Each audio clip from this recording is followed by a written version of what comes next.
യേശുവിൽ പ്രിയപ്പെട്ടവരെ, ആദിമ ക്രൈസ്തവ സമൂഹത്തിൽ പലരും തങ്ങളുടെ വസ്തുവകളെല്ലാം വിറ്റ് ആ പണം പത്രോസിൻ്റെ കാൽക്കൽ സമർപ്പിക്കുമായിരുന്നു. അനനിയാസും സഫീറായും ഭാര്യാഭർത്താക്കന്മാർ തങ്ങളുടെ വസ്തുക്കളെല്ലാം വിറ്റിട്ട് പത്രോസിൻ്റെ കാൽക്കൽ സമർപ്പിക്കാനായി പോകുന്നതിന് മുമ്പ് കുറച്ച് തുക അവർ തമ്മിൽ ആലോചിച്ച് മാറ്റിവെച്ചു. പത്രോസ് അവരോട് ചോദിക്കുന്നുണ്ട്, പരിശുദ്ധാത്മാവിനെ വഞ്ചിച്ചുകൊണ്ട് എന്തിന് ഈ കള്ളത്തരം കാണിച്ചു? നിങ്ങൾ പരിശുദ്ധാത്മാവിനെ പരീക്ഷിച്ചുകൊണ്ട് എന്തിന് നിങ്ങൾ തമ്മിൽ ഇങ്ങനെ ഒരു ആലോചന നടത്തിയെന്ന്. അവർ ഇരുവരും പത്രോസിൻ്റെ കാൽക്കൽ മരിച്ചു വീഴുന്നുണ്ട്.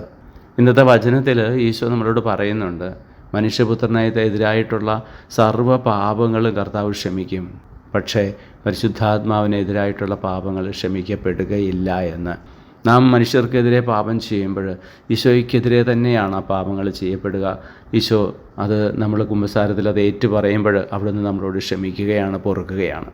എന്നാൽ മനഃപൂർവ്വം ആത്മാവ് നമുക്ക് തരുന്ന പ്രചോദനങ്ങളോട് നമ്മൾ സഹകരിക്കാതെ പരിശുദ്ധാത്മാവിനെ നമ്മൾ വഞ്ചിക്കുമ്പോൾ, പരിശുദ്ധാത്മാവിനെ നമ്മൾ തള്ളിപ്പറയുമ്പോൾ അങ്ങനെയുള്ള പാപങ്ങൾ ക്ഷമിക്കപ്പെടുകയില്ല എന്നാണ് കർത്താവ് പറയുക. അതുകൊണ്ട് നമുക്ക് ബോധപൂർവം ആത്മാവിൻ്റെ നിമന്ത്രണങ്ങളോട് സഹകരിക്കാൻ, ആത്മാവിൽ തന്നെ പ്രചോദനങ്ങളനുസരിച്ച് ജീവിക്കാൻ പരിശ്രമിക്കാം, അതിനായി പ്രാർത്ഥിക്കാം.